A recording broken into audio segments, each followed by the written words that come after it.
नमस्कार,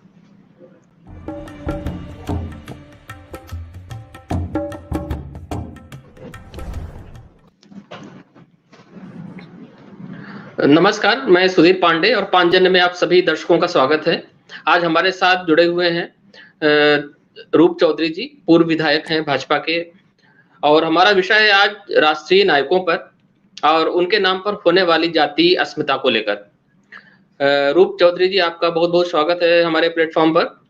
और पहला सवाल आपसे ये है कि राष्ट्र और भारतीय संस्कृति के नायकों के लिए जातीय अस्मिता का खांचा क्यों खींच दिया जाता है? देखिए, मेरा मानना है जो भी हमारे देश के राष्ट्र नायक हैं, जिन्होंने हमारे देश की रक्षा के लिए लंबे संघर्ष किए, युद्ध किए, अपने प्राणों की आहुति दी, उनको हमें किसी जाति में और धर्म और संप्रदाय के बंधनों में नहीं बांधना चाहिए। अगर हम अपने आप को छोटा करते जाएंगे, क्या भगवान कृष्ण ने जो गीता का संदेश दिया केवल वो यादवों के लिए दिया? तो फिर कल आप भगवान राम की भी जाति पे उतर आएंगे। भगवान राम किस जाति के थे, किस उसके थे, किस वंश के थे? उन्होंने पूरी दुनिया को संदेश दिया। फिर आप गुरु गोविंद सिंह जी के भी बारे में बात करेंगे। उन्होंने अपने पिता की, अपने चारों पुत्रों की, खुद की अपनी कुर्बानी दी, इस राष्ट्र की रक्षा के लिए की, इस हिंदू धर्म की रक्षा के लिए की, और उन आताताइयों के अत्याचार के खिलाफ उन्होंने अपनी कुर्बानी दी, अपने प्राणों की आहुति दी, जो इस देश पर अत्याचार कर रहे थे और जिनका जुर्म के बल पर, अब तलवार की नोक पर और लोगों पर जुर्म ढाकर जो लोग धर्म परिवर्तन करा रहे थे, गुरु गोविंद सिंह जी ने उनके लिए किया। ऐसे ही अगर आज जिनकी आप चर्चा कर रहे हैं, सम्राट मिहिर भोज जी और उनके पूर्वजों ने 200 सवा 200 वर्षों तक अपने पराक्रम के बल पर, अपनी युद्ध कला के बल पर मुगलों को इस देश में घुसने नहीं दिया था। और जो लोग आज उनकी जाति के बारे में टिप्पणियां कर रहे हैं, कह रहे हैं वो, कुछ लोग कह रहे हैं कि वो ठाकुर थे, कुछ लोग कहते हैं वो गुर्जर थे, इन लोगों से मैं निवेदन करना चाहूंगा, पहले वो अध्ययन करें, कुछ पढ़ें। जिस समय सम्राट मिहिर भोज का शासन लगभग पूरे देश पे था, 835 से लेके 890 वर्ष तक, उन्होंने इस ईस्वी में लगभग 45 वर्ष अपना शासन किया और बहुत अच्छे शासक के तौर पर वो जाने गए।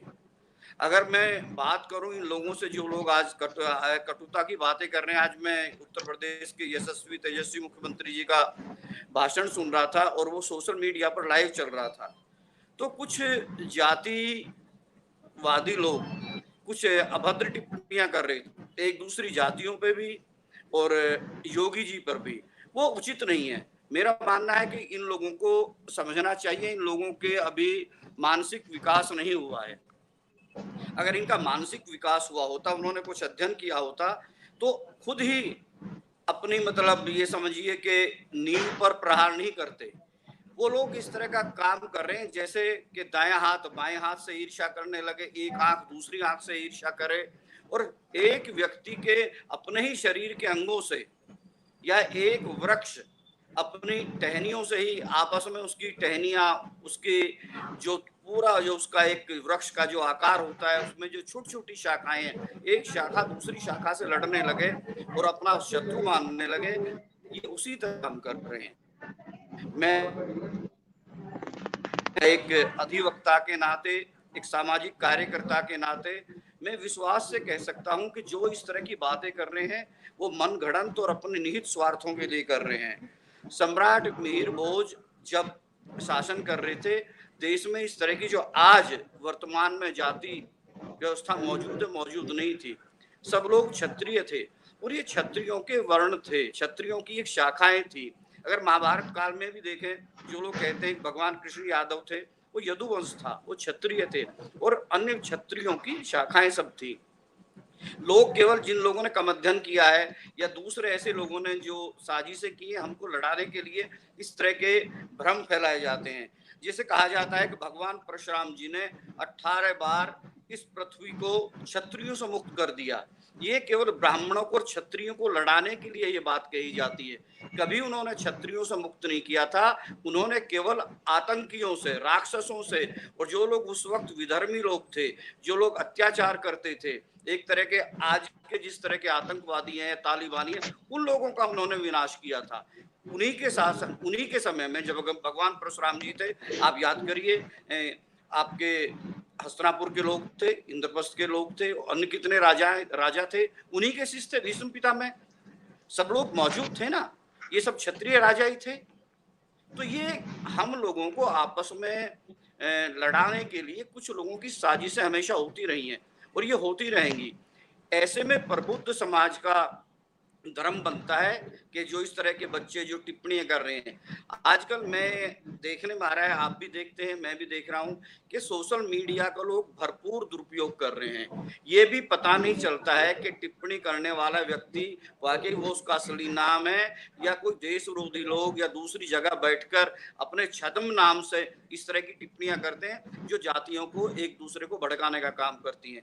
आज मैं देख रहा था जब माननीय मुख्यमंत्री जी का कार्यक्रम चल रहा था, वो लाइव चल रहा था, तो राजपूत समाज के लोग गुजरों को गाली दे रहे थे, गुजर उनको गाली दे रहे थे, और बिना मतलब के अनावश्यक एक तनाव पैदा करने का ये प्रयास किया जा रहा था। जबकि वास्तविकता ये है कि कोई भेद ही नहीं है। जो राजपूत है, जो अपना आपको ठाकुर कहते हैं, या जो गुजर हैं, ये एक ही माता पिता की संतान है। अगर इनकी पीछे जड़ों में जाएंगे तो ये एक ही है, सब कुछ एक ही है, ये शाखाएं हैं। केवल हमको लड़ाने का काम किया जा रहा है। अगर पिछले दिनों तक की भी बात देखें, आपने देखा होगा देश में बात चली थी कि क्षत्रियों की जो प्रमुख जातियां हैं, जिनको मार्शल कौम कहा जाता है, सर छोटू राम ने भी इसके लिए व्यवस्था की थी कि अजगर के नाम से जिनको बोला गया था, अहीर, जाट, गुजर, राजपूत, और उनमें कुर्मी भी शामिल है और दूसरी भी क्षत्रिय जातियां शामिल है, ये सब एक ही हैं। ये क्षत्रिय वंश की शाखाएं हैं। जातियों के नाम तो बहुत बाद में पड़े हैं। ये महाभारत काल में भी देखे तो जाति का किसी का नाम सुनने को नहीं मिलता था, क्षत्रियों के वंश थे और क्षत्रियों के राजघराने थे।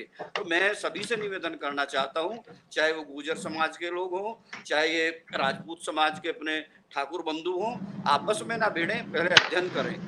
हम सब एक ही हैं और हमारे सब पूर्वज सब एक ही हैं। हम जिन पर गौरव करते हैं, चाहे महाराणा प्रताप हो, चाहे सम्राट मीर भोज हो, या दूसरे हमारे महापुरुष हो, सबने हमारे लिए, हमारे इस राष्ट्र की रक्षा के लिए काम किया है। हमें उन पे गौरव करना चाहिए, उनके नाम पर हमें लड़ना नहीं चाहिए। किसने रोका है? अगर एक मूर्ति आज दादरी में लगी है तो दूसरे लोग 10 जगह और लगाएं और इनको भी सबको बुलाएं। महापुरुषों के तो जितना उनके लिए आप काम करेंगे उतना अच्छा है। और दूसरी बात मैं कहना चाहता हूँ, मूर्तियां, चित्र, उससे बेहतर ये है कि आप ये काम भी करिए पर उनके चरित्र पर भी ध्यान दीजिए कि उन्होंने क्या किया। अगर हम 2% भी उनके चरित्र पर चलना शुरू करेंगे, उनके चरित्र की पूजा करेंगे, तो इस देश का बहुत भला हो जाएगा। जी जी। सम्राट मीर भोज जी के बारे में हम अगर बात करें तो उन्होंने यहाँ केवल भारत में ही न केवल विदेशी आक्रांताओं से, अरब आक्रांताओं से भारत भूमि की रक्षा की, बल्कि काबुल में जाके जो अफगानिस्तान का कुछ हिस्सा भी कभी कभी भारत का भाग हुआ करता पांडे जी, था। आज आप अफगानिस्तान कह रहे हैं, ये सारा उनके राज्य का हिस्सा था। जो जी जी सोवियत संघ है, जो रूस है, इसका कुछ हिस्सा भी भारत में उस वर्ष, मतलब उस समय था, उनके राज्य में था। उनका राज्य बहुत बड़ा था, वो चक्रवर्ती सम्राट थे और जी उन्होंने जो उनके उस वक्त की राज्य की जो व्यवस्था थी, जो उनकी सेना थी, वो पहले एक उस अपने समयकालीन के, अपने उस समय के राजाओं में वो एक ऐसे राजा थे जिनकी सेना हर तरह से सुसज्जित थी, शस्त्र से, अपने वाहनों से, उनकी हाथियों की भी सेना थी, उनके ऊंट पे भी सैनिक चलते थे, घुड़सवार भी थे, हर तरह के साधन उनके पास थे। और वो इस तरह के राजा थे कि अपने सारे सैनिकों को नियमित समय पर नकद उनका वेतन देते थे, जबकि अन्य राज्यों जी में या उसमें इस तरह की व्यवस्था नहीं थी। और उन्होंने केवल अपने राज्य के लिए नहीं, उस वक्त के अखंड भारत के लिए हमेशा उन्होंने लड़ाइयां लड़ी और देश का नाम रोशन किया। जी जी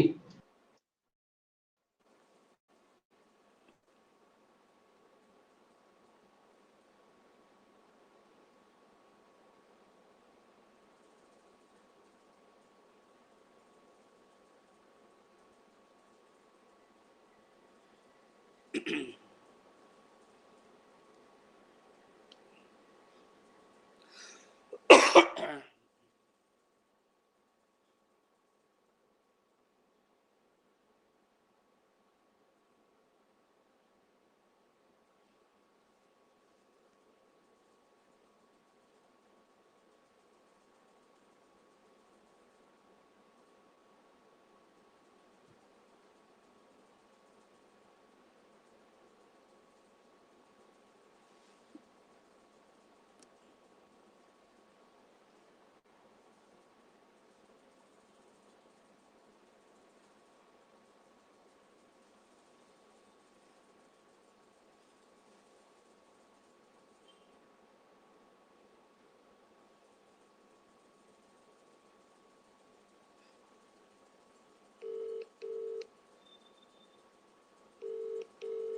number you have dialed is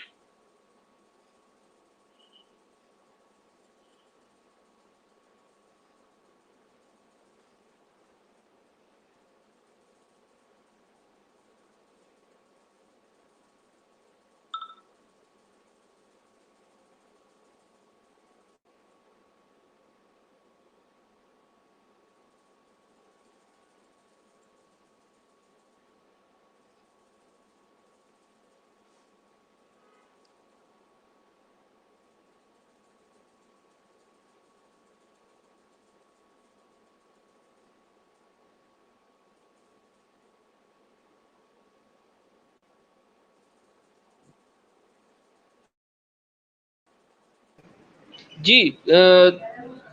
आप सुन पा रहे हैं रूप चौधरी जी? जी सुन पा रहा हूं। बीच में आप दृश्य से गायब हो गए जी थे। जी साहब। सुन पा रहे हैं आप? सुन पा रहे हैं? हाँ पांडे जी मैं सुन पा रहा हूँ आपको। जी, अब तक आवाज आ रही है? जी आ रही है। जी, आपको मेरी मैं आवाज ये कह पहुंच रहा था रही है? कि राजा सुहेल देव और मिहिर भोज जैसे पराक्रमी और राष्ट्र को आगे ले जाने वाले राजाओं ने अखंड भारत की परिकल्पना की थी, उसको साकार भी किया। और आज जो है वो अखंड भारत के खिलाफ मोर्चा खोलने वाली शक्तियों को हवा कौन दे देता है? देखिए साहब, ये हमारे देश का दुर्भाग्य रहा है कि एक वक्त ये था, ये देश बहुत शक्तिशाली था, पूरी दुनिया पर शासन करने की इसकी क्षमता थी, परंतु हमारे देश के कभी भी राजाओं ने या जो हमारे महापुरुष थे उन्होंने कभी दूसरों के राज्यों पर कब्जा करने की उनकी रणनीति नहीं रही। वसुधैव कुटुंबकम, उन्होंने सबसे व्यापार तो किया दुनिया के बाकी देशों से, पर कभी उन पर आक्रमण करके, उन पर कब्जा करके, उन पर इस तरह की उनकी कभी सोच नहीं रही। वो अपने ही देश तक सीमित रहे और वो खुशहाल रहे, सबकी मदद तो करते थे, कभी उन्होंने किसी पर आक्रमण नहीं किया, किसी को लूटा नहीं। अगर हम पर किसी ने आक्रमण करने का कोशिश किया तो उनको खदेड़ा जरूर, परंतु बीच में कुछ इस तरह की साजिशें होती रही कि हम अपने अपने राज्यों तक सीमित होते गए, छोटे छोटे रजवाड़ों में बढ़ते गए, जिसका आक्रांताओं ने लाभ उठाया। कुछ हजार मुगल सैनिक या मुगल आक्रमणकारी, मुगल आतंकवादी इस देश पर आए थे और आहिस्ता आहिस्ता उन्होंने एक देश के बड़े हिस्से पर कब्जा कर लिया था।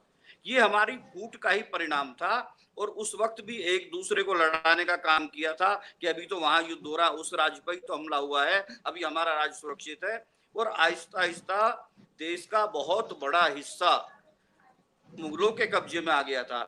ये हमारी फूट और दूरदर्शिता का ही परिणाम था। और आज भी उसी तरह के लोग कोशिश कर रहे हैं, जिस तरह की विवाद करने की कोशिश की जा रही है, जिस तरह जातीय संघर्ष करने की कोशिश की जा रही है। महाराजा सुहेल देव भी हमारे थे, हमारे और अन्य राजा, ये सब हमारे लिए जो दूसरी जातियां हैं ये सब, और उनके जितने भी राजवंश थे, उनके जो योद्धा थे, उन्होंने जो देश के लिए कुर्बानियां दी, हमारे लिए वो सब पूजनीय है, आदरणीय है, किसी भी जाति के हों। अगर मैं आपको कुछ ही साल पहला आपको उदाहरण दूं जो देश के इतिहास में मौजूद है, तैमूर लंग ने जो पश्चिमी उत्तर प्रदेश पर आक्रमण किया था, इसी यमुना के तट पर, बाग जो अभी मेरठ जिले में सब तो कई जिले बन गए। उस वक्त जो मेरठ जिला था, उस वक्त का जो तत्कालीन ये बहुत बड़ा जिला था, सहारनपुर से लेके जो अब वर्तमान में सहारनपुर, मुजफ्फरनगर, मेरठ, बागपत, शामली, गाजियाबाद, गौतम बुद्ध नगर, हापुड़, बुलंदशहर, यहाँ के सब लोगों ने इकट्ठे होकर, सारी जातियों ने, जिसमें गुजर भी शामिल, जिसमें राजपूत भी, जिसमें रवे राजपूत भी, जिसमें त्यागी भी, ब्राह्मण भी, जिसमें सैनी भी, जिसमें यादव भी, जिसमें ब्राह्मण भी, छोटी जातियां जिनको हम कहते हैं, तब ये अपनी सारी अनुसूचित जातियां, दलित समाज, वाल्मीकि समाज, और केवल पुरुष ही नहीं, महिलाओं ने भी टुकड़ियां बनाकर यहाँ लड़ाई लड़ी। और उसका परिणाम ये हुआ था, तैमूर लंग पर जबरदस्त हमला किया, उसको घायल किया, और उसको इतनी बुरी तरह से घायल किया कि उसकी सारी सुरक्षा व्यवस्था होने के कारण जो उसको भाला मारा गया था, उस भाले से वो चोटिल हुआ और रास्ते में जाते जाते उसकी मृत्यु हुई। ये हमारे योद्धाओं का कमाल था। उसमें उस वक्त के सारे जितने ग्रामीण जनता और जितने रजवाड़े थे, सारे मिलकर लड़े थे।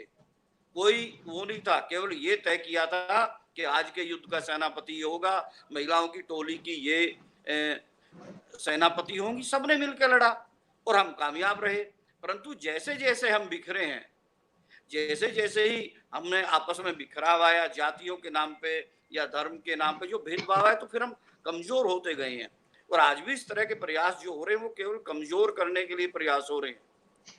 हम एक दूसरे को भाई से भाई को लड़ाया जा रहा है। अगर हम अलग होते, मैं क्षत्रिय वंश की बात कर रहा हूं, तो हमारे सारे गोत्र क्यों एक हैं? जो गोत्र राजपूत समाज में है वो गुजरों में भी है, जाटों में भी है, यादवों में भी है, दूसरी जगह है। अगर हम एक नहीं है तो फिर हमारा रहन सहन, खान पीन, हमारी पद्धति, शादी ब्याह की पद्धति, मरना जीना, सारे जितनी भी पद्धतियां, जो रहन सहन का तरीका, सारा एक क्यों है? हमारा हुक्का पानी एक क्यों? हम एक दूसरे को बुलाते क्यों हैं? इससे सिद्ध होता है कि हमारा पुराना रिश्ता पहले से हम एक ही रहे हैं, और बीच में समय के बदलाव के साथ साथ हम आहिस्ता आहिस्ता अलग अलग नामों से हमारी जातियों में हम विभाजित हो गए हैं, वरना हम सब क्षत्रिय हैं। और मैं अगर अपने सनातन धर्म की बात करूं तो हमारे यहाँ तो जाति भी जन्म से नहीं है, कर्म के अनुसार है। जो व्यक्ति शिक्षा का काम करता है, चाहे वो अनुसूचित समाज में उसने जन्म लिया है और वो शिक्षा का काम कर रहा है, वो चिकित्सक बन जाता है तो ब्राह्मण हो जाता है। और अगर ब्राह्मण जो व्यापार करता है तो वैश्य हो जाता है। इसके अनेक उदाहरण हमारे यहाँ हैं। मैं आपको उदाहरण के लिए बताता हूँ, ये भी ज्यादा लंबी पुरानी बात नहीं है। अग्रोहा के राजा महाराजा थे, महाराजा अग्रसेन। अग्रोहा उनकी राजधानी थी।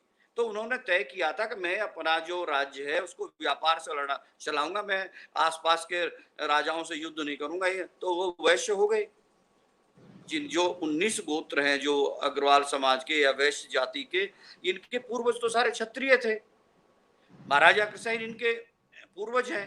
इसी तरह जिनको हम जैन धर्म कहते हैं, जैन धर्म कहने के लिए अब तो अल्पसंख्यक समाज में आता है, या जैन धर्म को मानने वाले ज्यादातर वैश्य समाज के लोग हैं। परंतु जैन धर्म परंतु शुरू कहाँ से हुआ? जैन धर्म की शुरुआती क्षत्रिय राजा के पुत्र थे, युवराज थे भगवान महावीर। तो हम जन्म से नहीं है, हम जिस उसमें आ गए हैं, जिस पेशे में आ गए हैं, जो हमारा काम है। अगर कोई भी वैश्य का बेटा सेना में चला जाता है तो क्षत्रिय हो गया है। हमारे यहाँ तो ये पद्धति, ये परंपरा थी। जन्म से तो जाति का हमारे यहाँ है ही नहीं। अगर कोई सनातन धर्म को मानता है तो जाति हमारी जन्म से नहीं होती है, जाति हमारी कर्म से होती है। जी जी जी।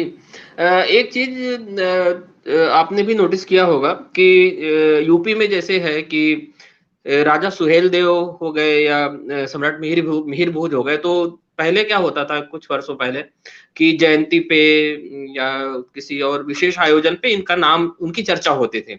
लेकिन अब जो अभी के जो वर्ष हैं, 2-3 वर्ष ले लें तो मतलब अब लगभग हर दिन नहीं तो ज्यादातर दिन चर्चा होती है और इनका नाम समाज में आता है। तो ये एक अच्छी बात हो रही है अपने यहाँ पे, जो सकारात्मक बदलाव है कि राष्ट्र के जो नायक हैं, हम उनसे राष्ट्र धर्म की सीख ले रहे हैं। ये एक अच्छी बात हो रही है। एक सवाल मेरा है कि जैसे हम लोगों को, जो हम लोगों की पीढ़ी थी, और उससे पहले की भी पीढ़ी रही होगी, उसके बारे में मैं नहीं जानता, लेकिन अपनी पीढ़ी की बात करता हूं तो द ग्रेट अकबर रटवाया गया हमें, ठीक है, लेकिन the great Mihir Bhoj, the great Shankar Shah ji अभी जो परसों नरसों गए थे, 2-3 दिन पहले अमित शाह जी गए थे वहां पे जबलपुर में, तो शंकर शाह जी को मध्य प्रदेश के लोग उनको याद करते हैं बलिदानी के तौर पर, बलिदान दिवस मनाया जाता है उस दिन, लेकिन पूरे भारत में आदिवासी समाज के राजा थे जी, जनजातीय समाज के राजा थे वो, और गोंड समुदाय के थे, तो वो जो सम्मान वो जो राष्ट्रीय फलक पे है वो पिछले कई सालों में नहीं दिखा, तो वो अब दिख रहा है। तो मेरा सवाल यही है कि द ग्रेट अकबर तो the great Mihir Bhoj, the great Shankar Shah क्यों नहीं? देखिए साहब, जो जातियां अपने इतिहास को भूल जाती हैं या जो गुलामी के दौर से गुजरती हैं, तो अपना वो स्वाभिमान भी कई बार खो बैठती हैं। जो बीच में मुगल शासन आया, इस दौरान हमारे बहुत सारे धर्म ग्रंथों में हमारे इतिहास के साथ छेड़छाड़ की गई, और छेड़छाड़ पिछले दिनों तक भी जारी रही। जो वामपंथी साहित्यकार थे, उन्होंने कभी इतिहास के साथ न्याय नहीं किया। उन्होंने अपने मनमाने ढंग से इतिहास को लिखा, जो गलत ढंग से लिखा। अकबर कभी ग्रेट नहीं थे, अकबर ने कभी संपूर्ण भारत पे शासन नहीं किया, और ना ही कभी मुगलों का संपूर्ण भारत पे शासन रहा। उनको तो कई युद्ध और देखे होंगे आपने, उनको महाराष्ट्र में, दक्षिण भारत में अनेक युद्ध हराए गए और इनको भाग खड़ा होना पड़ा। कहीं ये नहीं लिखा जाता कि एक बार उनको महाराणा प्रताप ने भी युद्ध में हराया था, महाराणा प्रताप की जीत हुई थी, परंतु इतिहास को महाराणा प्रताप की कई जीत को भी हार में लिखा गया। ये हमारा दुर्भाग्य रहा है, और ये अच्छी बात है जब हम अपने महापुरुषों को याद करेंगे, महापुरुषों से कुछ सीखे, हम व्यक्ति के अंदर स्वाभिमान पैदा होता है। उसको लगता है कि हाँ, उन महापुरुषों की संतान है जिन्होंने इस देश की रक्षा के लिए युद्ध किए, अपने प्राणों की आहुति दी, और अपने लिए हमारी रक्षा के लिए, हमारे धर्म की रक्षा के लिए उन्होंने ये सब कुछ किया। आज आप सोच के देखिए, अगर हम किसी के भी बारे में बात करें, क्या गुरु गोविंद सिंह जी की जो मैं अभी बात कर रहा था, क्या उन्होंने केवल एक जाट जाति के लिए बलिदान किया? उन्होंने संपूर्ण भारतवर्ष के संपूर्ण हिंदू समाज के लिए सभी गुरुओं ने अपने प्राणों की आहुति दी। क्या अत्याचार नहीं हुए? क्या वीर बंदा बैरागी के साथ अत्याचार नहीं? क्या नहीं सहा? उन्होंने क्या एक जाति के लिए काम किया था? अगर आज जातिवादी संगठन इस तरह की बात कर ले, वो तो केवल हमारे थे, वो केवल किसी एक जाति के नहीं थे। क्या शहीद भगत सिंह को हम एक जाति के लिए कह सकते हैं? क्या चंद्रशेखर आजाद को हम एक ब्राह्मण जाति से बांध सकते हैं? वो देव आत्माएं थे, वो आए, उन्होंने संपूर्ण राष्ट्र के लिए अपना काम किया, और कोई जाति के लिए उन्होंने संपूर्ण देश के लिए काम किया। हमको इसी बड़े मन से सभी देशवासियों को, चाहे वो किसी भी धर्म के, ये समझ के कि उन्होंने अपने प्राणों की जो आहुति दी, जो उन्होंने अपना बलिदान किया, इस देश के लिए किया, न कि किसी जाति के लिए किया। अगर हम कल की बात करें, क्या जो चौधरी चरण सिंह किसानों के नेता हुए, क्या उन्होंने एक जाट जाति के लिए, जो किसानों के लिए जो उन्होंने संघर्ष किया, कृषि कानूनों में सुधार कराए, और कितने काम चौधरी चरण सिंह जी ने किया, क्या एक जाति के लिए किया? उन्होंने संपूर्ण किसान जाति के लिए किया। जितना जो देश की, वो कहते थे कि जो 80% आबादी गांव में रहती है, चाहे वो किसान है या किसान से जुड़े हुए मजदूर वर्ग हैं, वो सब लोग जब तक उनके बारे में नहीं सोचा जाएगा तो विकास अधूरा है। और सब जितने भी महापुरुष उन्होंने इसी तरह से काम किया। वो जाति के फ्रेम में बांध कर, अगर हम उनको एक जाति के फ्रेम में बांधने की कोशिश करेंगे तो हम उनके साथ अत्याचार करेंगे और देश के साथ गद्दारी करेंगे। जो भी इस तरह का काम कर रहे हैं, मैं उनको कहता हूं कि उनको थोड़ा अध्ययन करना चाहिए, और इस तरह की जो ये मानसिकता है, इसको छोड़ना चाहिए। जी, ये राष्ट्र नायकों के साथ जातीय अस्मिता जोड़ना बड़ा चलन सा हो रहा है, और मुझे लगता है कि ये जो है, ये बहुत ही खराब चलन है, ये नहीं होना चाहिए, क्योंकि राष्ट्र नायक ये हमारे पुरखे हैं, ये सब हम सब इनके वंशज हैं, हम लोग इनसे सीख लेते हैं, चाहे राजा सम्राट मिहिर भोज जी हों, राजा भोज हों, या सुहेल देव जी हों, तो ये सब हमारे राष्ट्र के नायक हैं, इनसे हम सीख लेते हैं। एक मैं आपसे चर्चा करूंगा, योगी आदित्यनाथ जी के ट्वीट पे था कि उन्होंने 20 सितंबर को ट्वीट किया था, सुनिएगा, यदि हिंदू समाज महाराजा सुहेल देव से प्रेरणा लेता तो कोई विदेशी आक्रांता अयोध्या जी में श्री राम मंदिर को क्षतिग्रस्त करके हिंदू समाज को अपमानित करने का दुस्साहस नहीं कर पाता। अब उनके ट्वीट पे ओम प्रकाश राजभर जी का ट्वीट था, वो आगे लिखते हैं विस्तार से, लेकिन आगे एक लास्ट में लाइन जोड़ते हैं, अगर महाराज सुहेल देव से प्रेरणा लेते हैं तो पहले इनका पूरा नाम लिखिए। तो जो नेता है, समाज को जो आगे ले जाने वाले नेता हैं, अगर वो इस तरीके से ट्वीट करेंगे तो इसको आप कैसे देखते हैं? देखिए, योगी आदित्यनाथ जी ने जो कहा बिल्कुल सही कहा। अब मुझे अफसोस इस बात का होता है कि आज के कुछ कुंठित मानसिकता के लोग योगी जी की भी जाति बताने लगे हैं। मैं एक दिन एक समाजवादी पार्टी के किसी कार्यकर्ता को देख रहा था, उन्होंने टिप्पणी की थी माननीय योगी जी पर। इनका पुराना संन्यास से पुराना नाम लिखा था कि श्री अजय सिंह बिष्ट ये बताएं। तो मैं कहता हूं वो इससे तुच्छ राजनीति कोई हो नहीं सकती।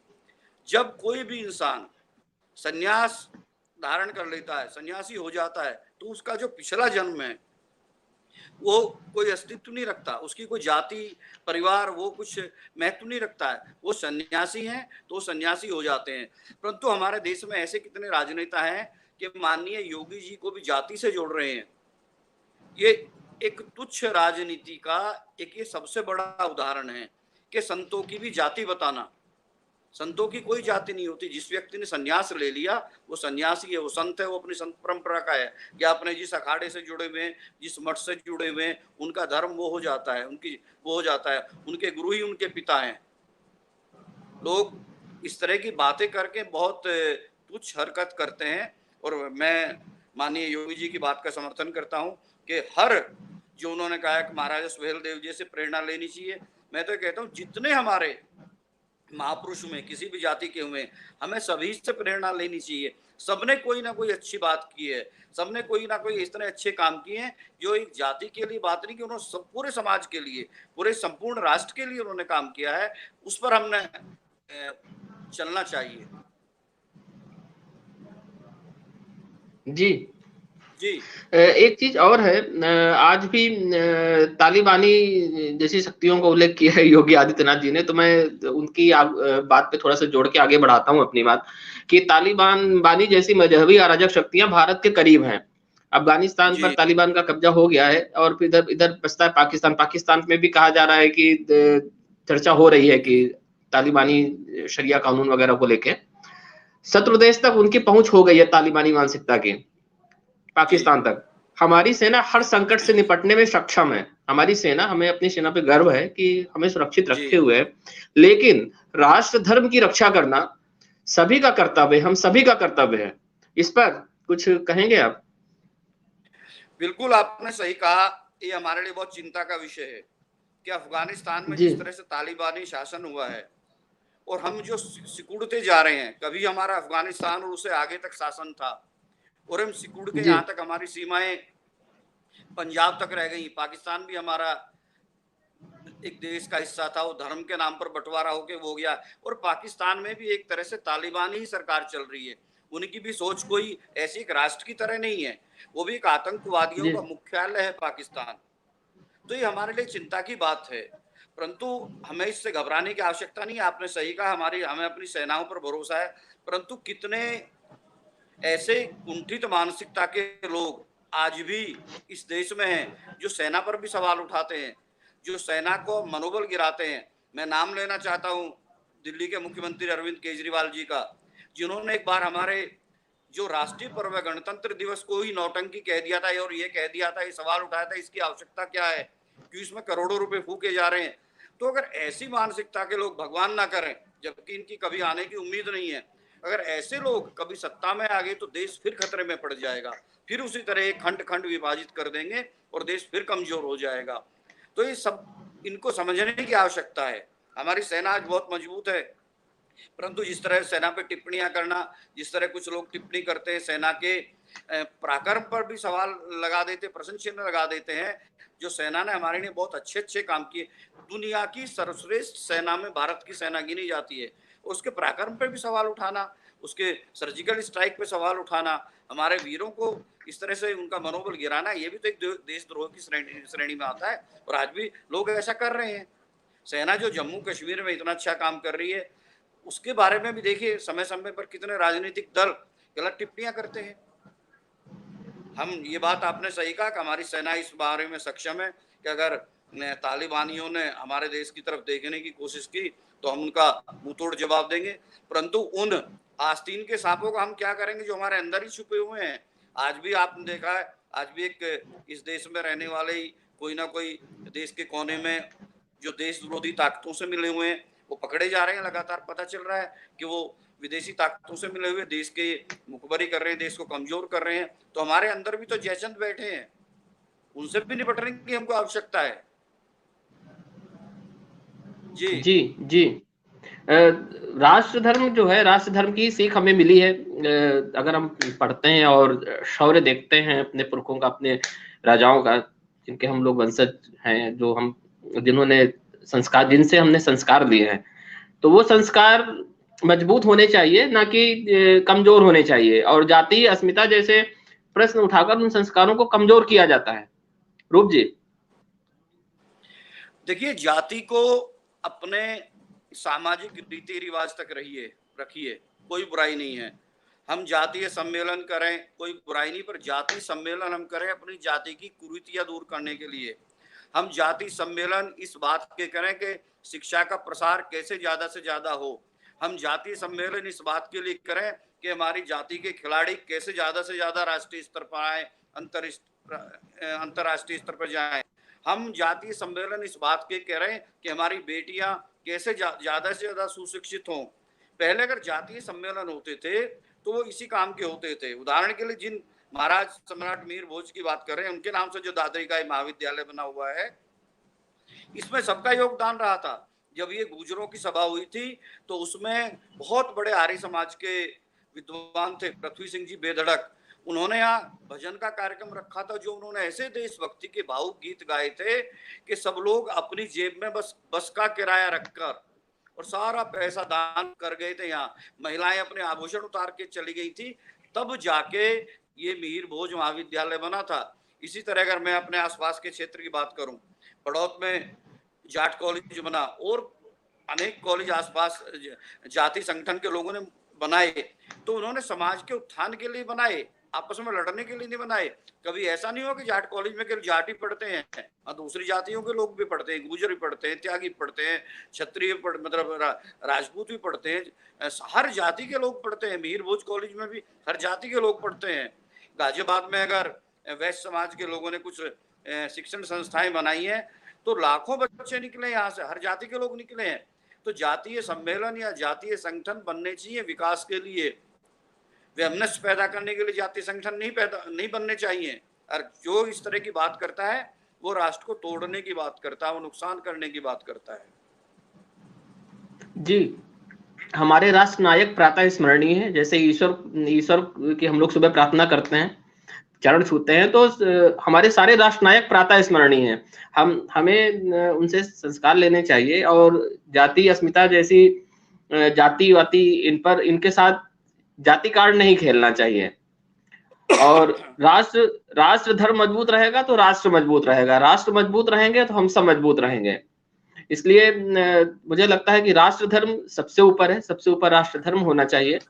और हमारे साथ जुड़ने के लिए रूप चौधरी जी, आपका बहुत बहुत आभार, बहुत बहुत धन्यवाद। और हमारे पांचजन्य के दर्शकों का भी बहुत बहुत आभार कि उन्होंने समय निकाला। और हम फिर क्षमा चाहते हैं कि फेसबुक लाइव करते समय थोड़े से नेटवर्क की दिक्कत आई है, आगे ऐसी दिक्कत नहीं होगी, हम इसका ख्याल रखेंगे।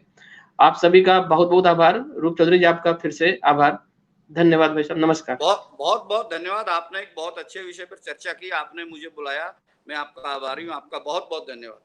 नमस्कार। जी, भारत माता की जय। जय।